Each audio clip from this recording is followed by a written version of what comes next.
आपण मानक समस्त को आम चैनल को बहुत बहुत स्वागत। तो आसतु आज मु आपण मानक सहित स्वादिष्ट मंडा पिठार एक रेसिपी शेयर करी जहाँकि अति सहज और सरल उपाय रे आपण कम समय मध्य प्रस्तुत करि परिबे और आपणकर मंडा पिठाटी आदौ भांगिबो नाही, कलिया हेकी बनिबो। तो ये मंडा पिठाटी प्रस्तुत करने मु प्रथमे किछि अरुआ चाउल को बुतरेई नेइथिली। आपण चाहिए अरुआ चाउल व्यतीत उषुना चाउल मध्य यूज करि पारिबे।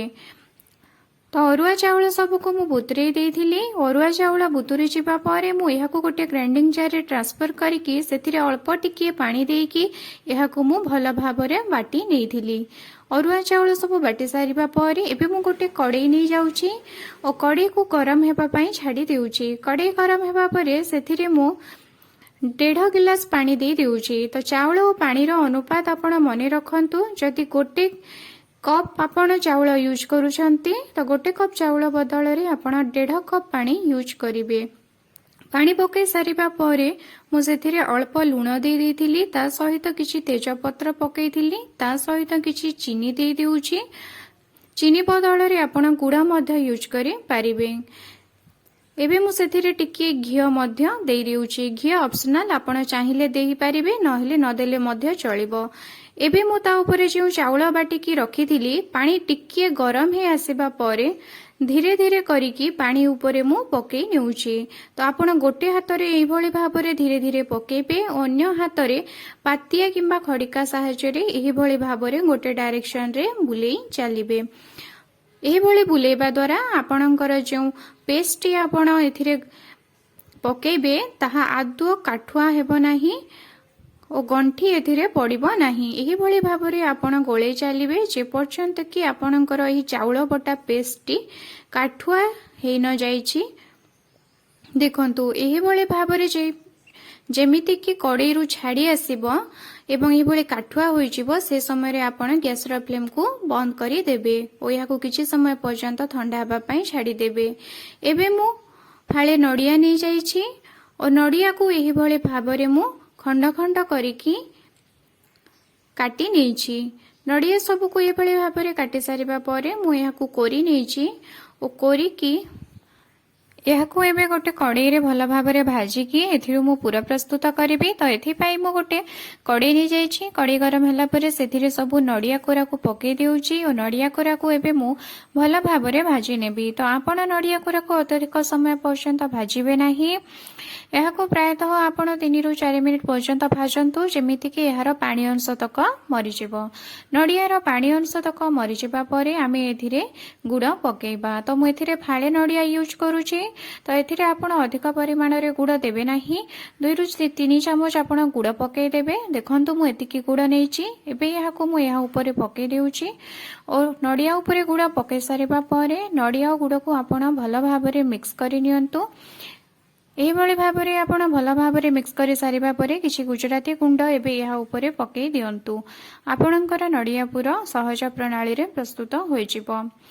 एबे मु गोटे इडली स्टैंड नै जाईछि, सेथिरे पानी देकी याको गरम हेबा पई छाडी देउछि। एबे आमे जो चाउल को घांटी दिले ताकू एबे आमे आउ टिके चकटी नेबा। टिके उषुम होला परे आपण याको चकटिबे। तो चकटिबा बेले आपणक हाथ रे एभली भाबरे एहा लागि जिवो। एथि पई आपण किछि घियो यूज करंतु। घियो नहेले तेल यूज मध्य करि पारिबे, किंतु घियो देले बास्नाटी भलो आसीबो। तो घियो एभली भाबरे आपण देकी याको आउ थरे भलो भाबरे चकटी नेबे, जहा द्वारा कि एथिरे आउ लंग्स रहिबो नाही। देखंतु मु केमिति भलो भाबरे चकटी नेउछि। एभली चकटिबा द्वारा एथिरे आदौ लंग्स रहिबो नाही और एहा आहुरी पालिश होई जिवो, जहा द्वारा कि हमर पिठाटी बनेबा बेले सहज हेबो और खाइबा को मध्य पाटी को स्वादिया लागिबो। एभली भाबरे चकटी सारिबा परे एथिरे मु किछि नै जाईछि। एहा को एही भली भाबरे गोल करि नेउछि। गोल करि सारिबा परे एभली भाबरे मु एहा को शेप दे देउछि। आपण देखि नियंतु मु कि भली भाबरे बनौछि। एभली भाबरे शेप दे सारिबा परे एहा भितरे मु पूरा सब को दे देउछि। आपण जदि नुआ करी बनाउछंती तो अत्यधिक पूरा दियंतु नाही, धीरे धीरे करी दियंतु, नहेले एहा फाटी मध्य जाय पारे। तो आपण धीरे धीरे एही भली भाबरे टिकिए देकी तारो ମୁଣ୍ଡି ଅଂଶକୁ ଏଭଳି ଭାବରେ ବନ୍ଦ କରିଦିଅନ୍ତୁ ଓ ହାତରେ ଧୀରେ ଧୀରେ ଗୋଲ କରି ନିଅନ୍ତୁ। ଆପଣଙ୍କର ମଣ୍ଡା ପିଠାଟି ଦେଖିବେ ପ୍ରସ୍ତୁତ ହୋଇଯିବ। ଦେଖନ୍ତୁ ଏହା ମଣ୍ଡା ପିଠାର ସେପ୍ ନେଇଯାଇଛି। ଏବେ ଆମେ ଏହାକୁ ସାଇଡ୍ କରିକି ରଖିଦେବା।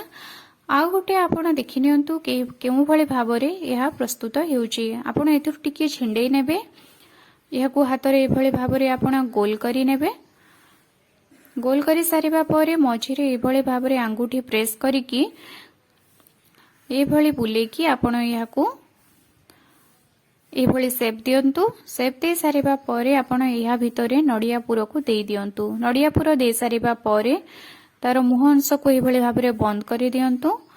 ବନ୍ଦ କରି ଦେଇକି ହାତରେ ଏଭଳି ଭାବରେ ଧୀରେ ଧୀରେ ପ୍ରେସ୍ କରିକି ରଖନ୍ତୁ। ଏବେ ଏହାକୁ ଆପଣ ଧୀରେ ଧୀରେ ହାତରେ ଆଉ ଥରେ ଏଭଳି ଭାବରେ ଗୋଲ କରି ନିଅନ୍ତୁ। ଟିକେ ଗୋଲ କରି ସାରିବା ପରେ ଦେଖିବେ ଆପଣଙ୍କର ମଣ୍ଡା ପିଠାର ସେପ୍ଟି ହେଇଯିବ। ଏଭଳି ଭାବରେ ସବୁ ମଣ୍ଡା ପିଠା ବନେଇକି ମୁଁ ଇଟିଲି ଛାଞ୍ଚରେ ଦେଇଦେଇଛି ଓ ଢାଙ୍କୁଣୀ ଦେଇକି ଏହାକୁ ମୁଁ ପ୍ରାୟତଃ 8 ମିନିଟ୍ ପର୍ଯ୍ୟନ୍ତ ଛାଡ଼ି ଦେଇଥିଲି। 8 ମିନିଟ୍ ଗଲା ପରେ ଆପଣ ଦେଖିବେ ଆପଣଙ୍କର ମଣ୍ଡା ପିଠାଟି ଟିକେ ଫୁଲି ଯାଇଥିବ ଓ ସିଝି ମଧ୍ୟ ଯାଇଥିବ। ଦେଖନ୍ତୁ କେତେ ସୁନ୍ଦର ଭାବରେ ପ୍ରସ୍ତୁତ ହୋଇଯାଇଛି ଆମର ମଣ୍ଡା ପିଠା। ଆପଣ ଏହା ଘରେ ନିଶ୍ଚୟ ତିଆରି କରନ୍ତୁ, ବେଶ ସୁଆଦିଆ ଲାଗିବ।